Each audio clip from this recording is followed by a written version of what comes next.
A Concord woman who was already convicted of fraud is being found guilty of a similar crime. 26-year-old Chaiya Maley-Jackson was found selling fake Social Security cards on Facebook while on probation. She reportedly had a Facebook page advertising those sales. Maley-Jackson previously had a website where she sold fake pay stubs, lease agreements, bank statements, and W-2s. All right, joining us now, our chief legal analyst, colleague Khalif. I don't think there's a question. What she's doing, illegal, clearly illegal.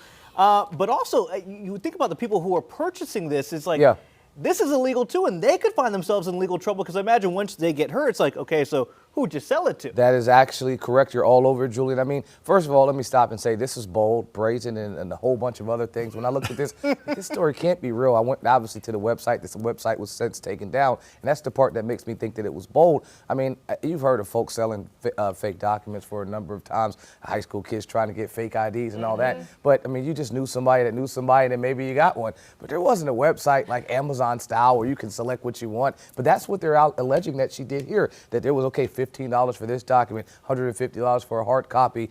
She's emailing and giving correspondence on how things would be delivered, you know, like you're expecting your package to be delivered for something you get off of a reputable site. And so that's the part that is confusing because you're just kind of hiding in plain sight, knowing that you're committing this crime. Most people that are doing something that they know or should have known is illegal, they're not advertising it for folks to see. And this was one that I'm not sure who was advising her, but I would recommend if you are doing something like this to not be promoting it and communicating in electronic form, because when you do these type of cases, all you got to do is just look at the documents. I mean, you can clearly see intent when you're advertising for cause. You can clearly see the communication that you're admitting to doing it when you're saying, I'm going to send it to you. So this would be one, if I was defending, it's extremely hard to defend because all of the paper trail points right back to you.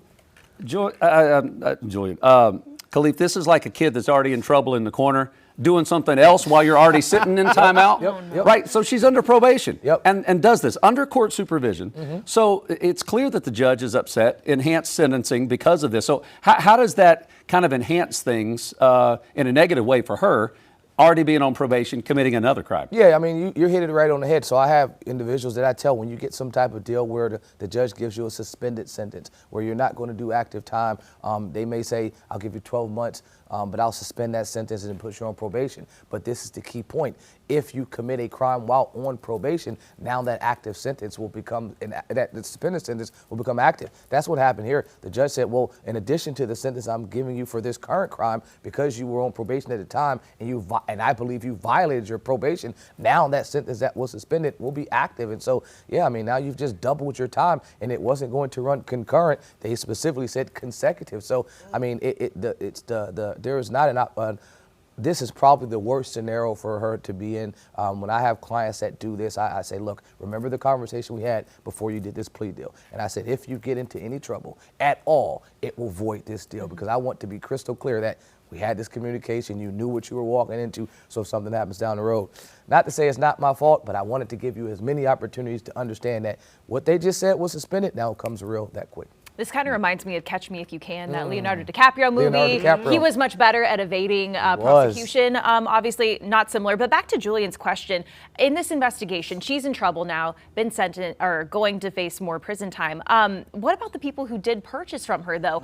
How hard is it to track those people down, especially if they're getting fake Social Security cards and W-2s? Yeah, I mean, it'd be hard probably in the time when that movie was made with Tom Hanks and Leonardo DiCaprio there in the 60s. I don't think it's as hard now in 2025, 2026. It's emails, IP addresses. I mean, you're communicating with this person on social media. It's not hard to follow the tape. And so you're just going to look to her as, you know, Agent Zero, and then see anyone she's connected to, and whoever she's connected to, it's probably subjected to being connected to some criminal charges down the road. I mean, possession of a false document just is enough in itself, but the purchasing and acquiring, I mean, those are additional charges. And so it depends on the type of investigation these agencies are going to do, how much manpower they're willing to put into this. But to your question, anyone that's ever emailed her, I'd be nervous because they'll probably be contacting you pretty soon to say, well, did you receive a shipment? I mean, and that's going to be the other thing. We could have had communication. So if I'm defending them, you could have communicated with her. But if you ever, you know, purchased, sent money, or received it, then maybe you're not as guilty as her. Okay. All right. Our chief legal analyst, colleague Fraudster, breaking that down for us. Khalif, thank you. Queen City News Plus. Just search Queen City News on your smart TV's app store.